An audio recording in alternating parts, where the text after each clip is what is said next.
De retour sur le plateau de l'Instant T, le magazine sur TB Sud avec le festival Blues en Rade qu'on retrouvera tout à l'heure en seconde partie d'émission.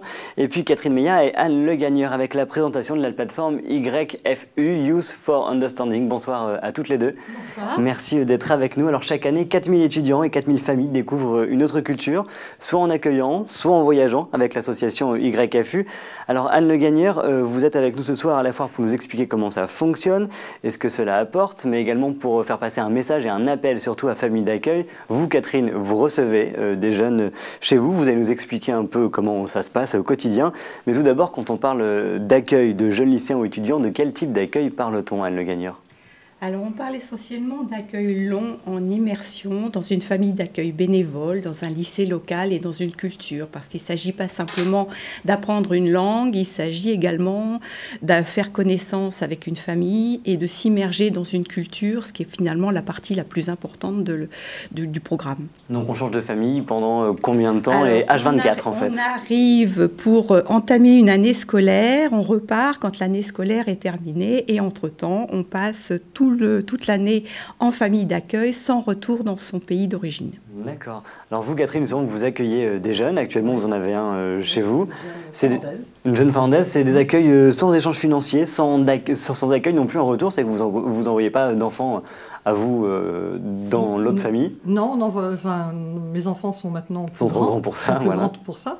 Mais ce qui est intéressant, c'est que en fait, on accueille des enfants qui deviennent nos enfants. Donc j'ai 6 enfants supplémentaires, en plus de mes 4 que j'ai faits. Ouais, voilà. C'est pas mal. Donc c'est vrai que ça devient une grande famille. Nos enfants d'accueil, comme on les appelle, ont des frères et sœurs d'accueil.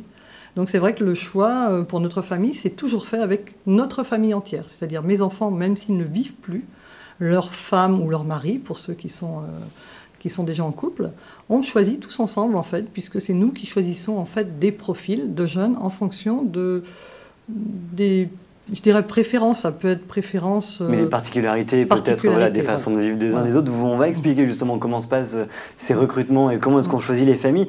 Mais pourquoi est-ce que vous faites cela, vous? Qu'est-ce qui vous a intéressé là-dedans?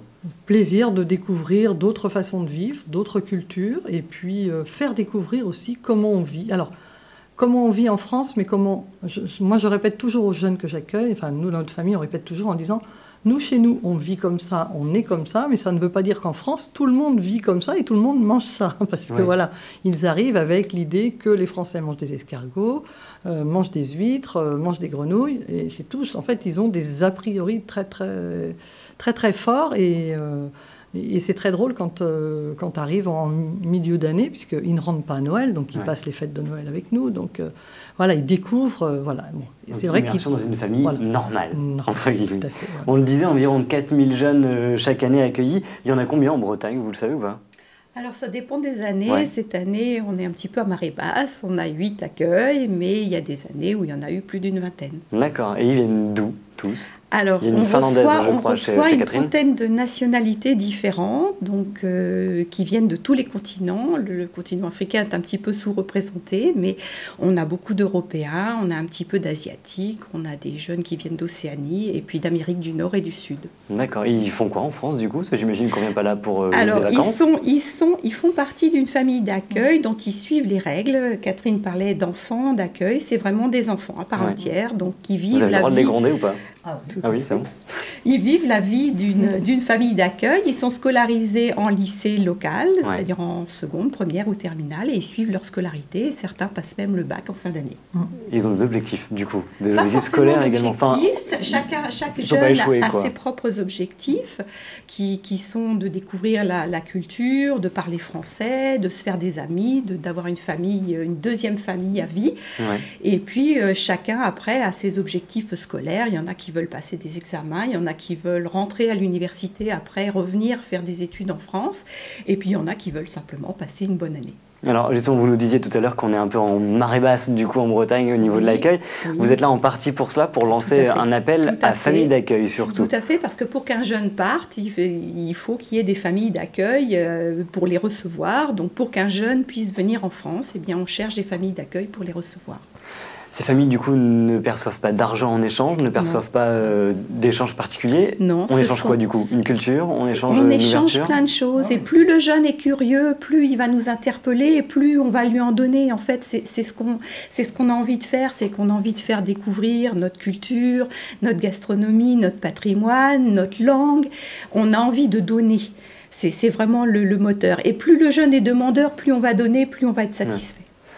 Vous, en un mot, Catherine, qu'est-ce que vous pourriez dire pour justement favoriser, ou en tout cas rassurer des personnes là, qui nous regardent et qui hésitent, qui se disent pourquoi pas, mais...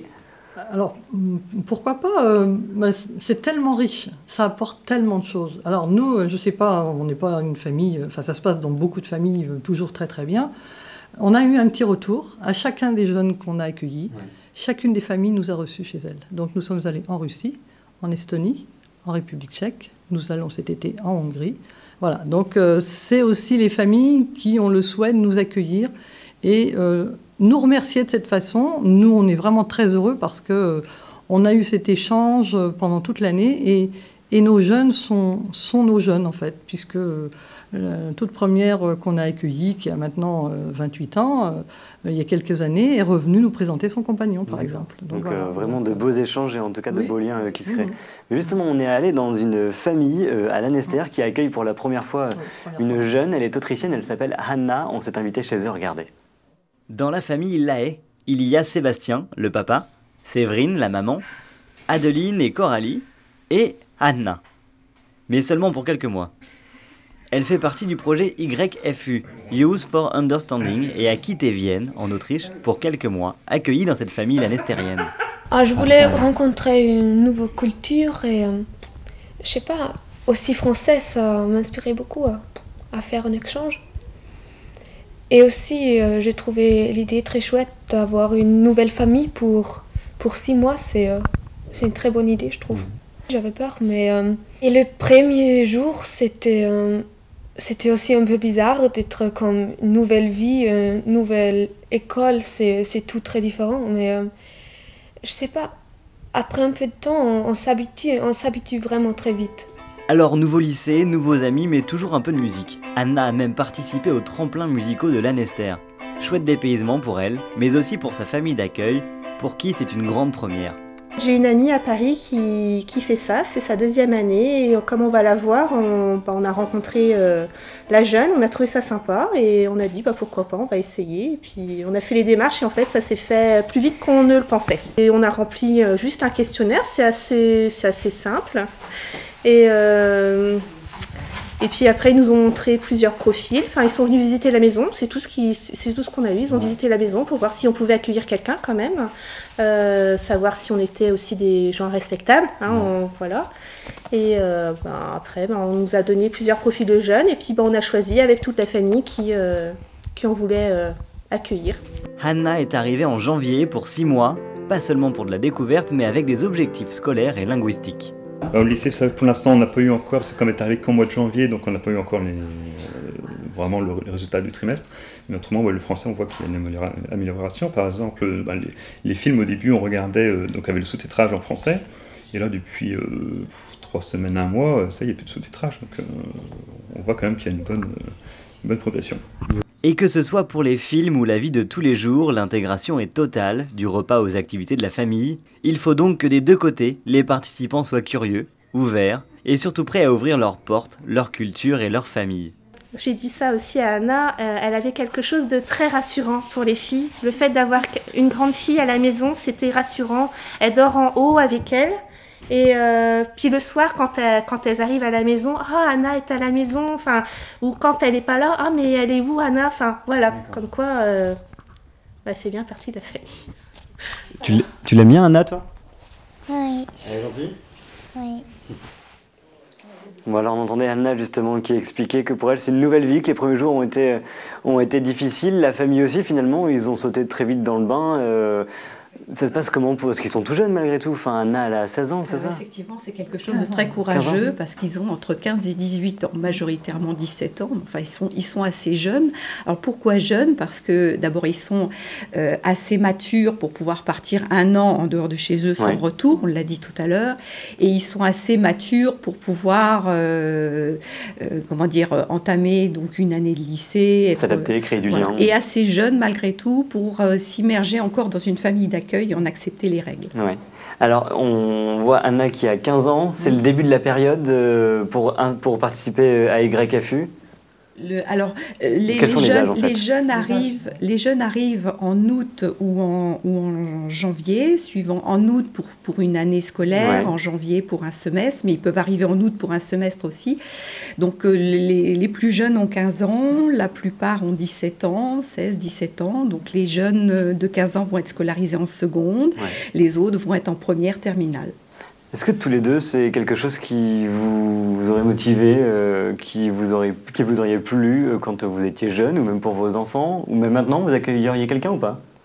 Oui, volontiers, moi j'accueillerais bien quelqu'un. Pourquoi pas? Un jeune, Tout dépend, oui, il faut voir, Quand j'étais jeune, c'était pas moi lycéen, j'étais plutôt interne, chez les frères. Alors. Ah oui, c'est autre chose. Voilà. Bon, en tout cas, j'ai recruté 2 familles, là, c'est bon. C'était pas la même maison d'accueil. D'accord. Et est-ce que justement les familles sont épaulées? Parce que voilà, Guy nous explique qu'il faut voir, ça veut dire qu'on est épaulé, qu'on est suivi, qu'il y a une discussion, ça se passe comment? Et le jeune n'est pas laissé dans une famille le 30 août et puis il est renvoyé chez lui le 30 juin.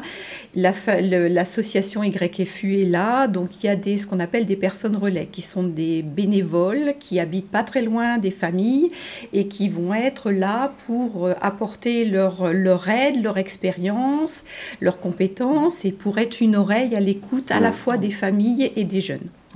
Et puis, il y a une responsable régionale, moi en l'occurrence, dont le rôle est de réunir ces familles et ces jeunes 3 fois par an pour à la fois échanger les expériences, faire le point des accueils, mettre un petit peu d'huile dans les rouages quand il y en a besoin, et puis voilà. Puis permettre de s'adapter. Tout à fait. Je suis en fait la personne relais de la famille de Anna. D'accord, voilà. Et vous accueillez vous-même, et vous êtes vous-même épaulé du coup pour vos accueils. Guy, vous avez une question? Oui, parce qu'il est important aussi peut-être que les familles qui accueillent aient des enfants, pour ne pas laisser le jeune seul. Non, nos familles d'accueil représentent la diversité de la société française. C'est-à-dire qu'on peut avoir des familles en ville, en campagne, on peut avoir des couples, on peut avoir des personnes seules, on peut avoir des familles avec des grands-enfants ados, ou des familles avec des petits-enfants, ou des familles sans enfants. C'est vraiment, nous, ce qu'on va chercher chez une famille, c'est son esprit d'accueil, sa motivation à accueillir et à s'occuper de notre jeune. Après, il peut représenter la diversité de la société française. Bon, en tout cas, on a entendu votre appel à volontaires. Merci à toutes les deux. Votre site vient de s'afficher en bas de l'écran pour vous contacter et pour se renseigner du coup sur les modalités d'inscription. Merci à toutes les deux. Tout de suite, on retrouve Une semaine, une histoire. On plonge toutes les semaines dans les archives de la Cinémathèque de Bretagne. Cette semaine, c'est le sauvetage des naufragés d'Audierne, focus sur la Société Centrale de Sauvetage, l'ancêtre de la SNSM.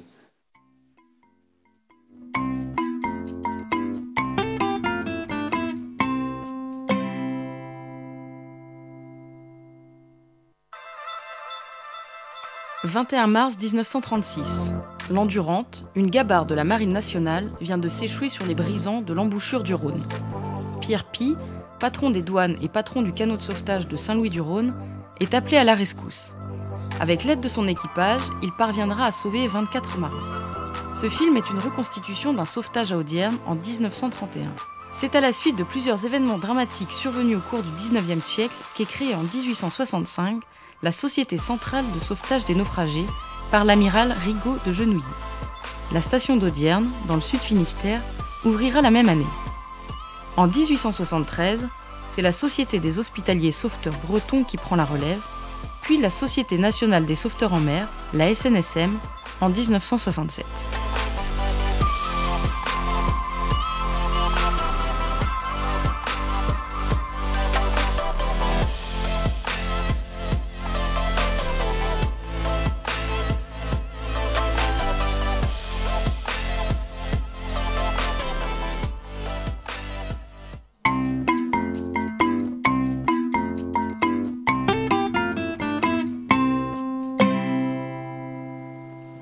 tout de suite, c'est l'Instant Culture.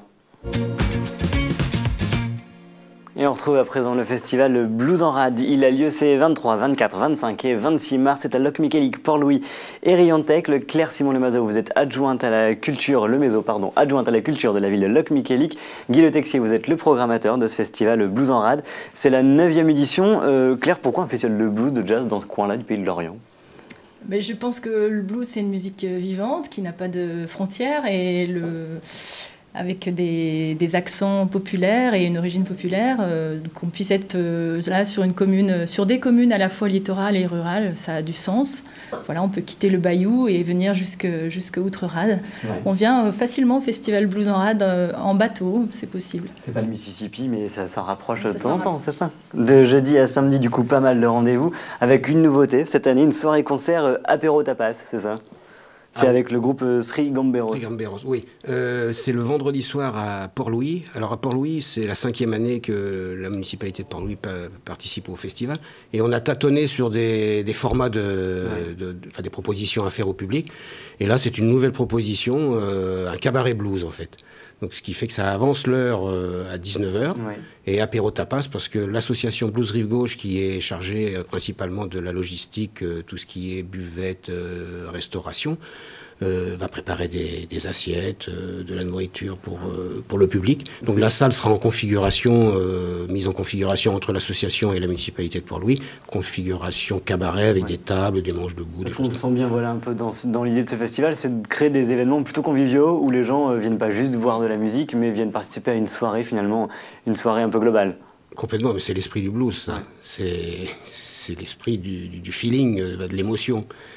C'est ce qu'on recherche dans le blues. Une des forces de ce festival, c'est justement de proposer des formats très éclectiques, dans des lieux qui ne sont pas forcément prévus pour le spectacle vivant, et d'où les cafés de pays, d'où les établissements de santé, d'où toute cette circulation sur le territoire. Et voilà, c'est quelque chose auquel on tient fortement, avec des formats qui vont de la session acoustique au concert amplifié, aussi des expos. Parfois, on a accueilli aussi un salon de musique avec MAPL. Voilà, on aime bien être sur cette diversité de formats. Justement, Sri Gamberos, pour savoir à quoi ça ressemble, je vous propose un extrait, on écoute.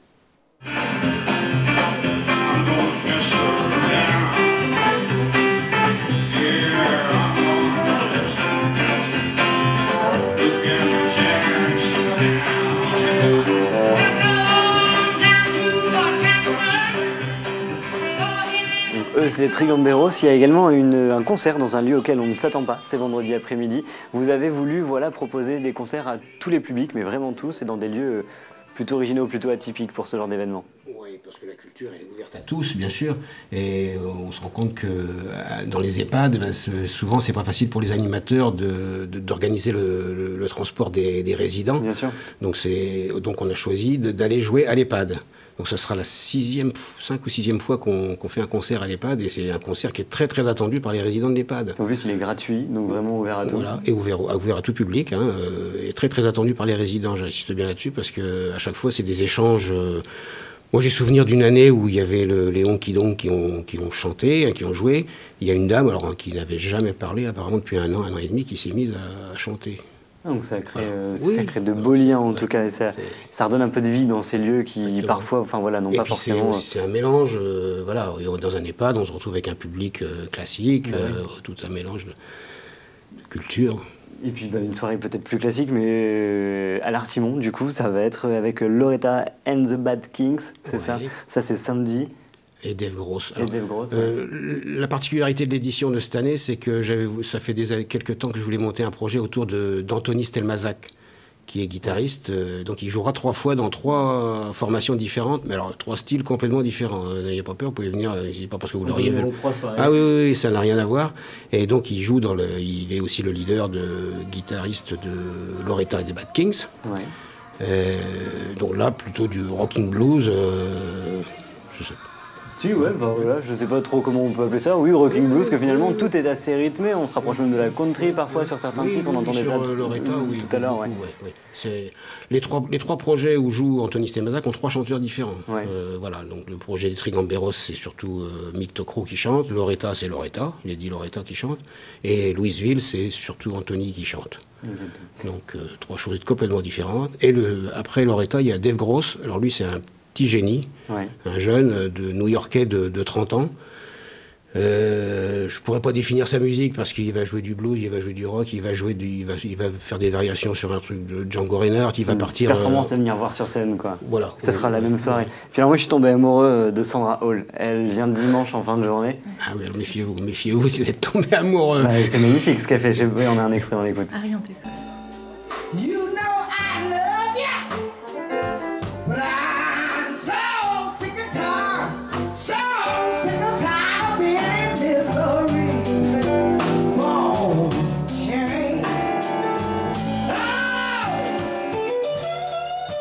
C'est énorme quand même, non? Oui. Alors Sandra Hall, on peut appeler ça la vieille école du blues. Un peu de chroneuse, ouais. Voilà, un peu une hurleuse de blues à la Etta James ou Coco Taylor, mais que les jeunes de maintenant aussi se servent un peu. Sandra Hall, c'est l'impératrice du blues. Enfin, vous savez, les bluesmen, ils ont toujours des noms. C'est un nom probable. Voilà, donc on l'appelle l'impératrice du blues. Donc son spectacle, c'est un spectacle de soul blues bien américain, avec toute l'imagerie qui va avec, On voit qu'il y a toute une mise en scène, il y a la robe à paillettes, le legging qui brille aussi. Oui, il y a toutes les suggestions et tout. C'est la soirée de clôture, donc ça va être la grosse soirée de Riantec, clôture. salle audiovisuelle, dimanche soir. Et puis voilà, pour juste finir sur cette question, enfin sur en tout cas cette information, pour ceux qui n'aiment pas les salles de concert, vous pouvez également parler de blues avec eux, avec un documentaire qui va être diffusé jeudi 23 à 20h30. C'est ça, c'est l'événement d'ouverture. Ouais. Et c'est un magnifique documentaire où on retrouve énormément de monde. Alors, il n'est pas très vieux ce documentaire, il y a déjà beaucoup de gens qui sont dans ce documentaire qui sont décédés. C'est vrai que dans le milieu du blues, les racines... ça remonte un peu. Chuck Berry est mort le week-end dernier. Ouais. Voilà, donc en tout cas, c'est un doc qu'il faut venir voir si on s'intéresse à l'histoire du blues. Et ce film est programmé avec l'association J'ai vu un documentaire qui est devenu un des partenaires du festival depuis 2 ans. Parce que c'est un festival qui a aussi cette particularité d'être porté en co-organisation entre 3 communes, une association que représente. Et puis plusieurs associations autour qui portent. Toute la programmation est sur bluesenrad.fr. C'est un événement à ne pas louper. Du coup, merci à tous les deux de nous l'avoir présenté. Merci également à toutes les deux d'avoir été avec nous. C'est la fin de cet instant T. Merci de nous avoir suivis. On se retrouve demain. Salut.